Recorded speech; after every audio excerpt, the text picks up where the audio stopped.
আলাইকুম দর্শক, আপনারা কেমন আছেন? আমি আপনাদের উদ্দেশ্যে কিছু কথা বলতে চাই। আমার কথাগুলো প্লিজ আপনারা মনোযোগ সহকারে শুনবেন।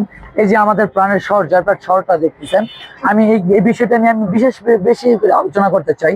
আজকে আমার আসলে গলাটা নষ্ট হওয়ার জন্য কথা বলতে পারতেছি না।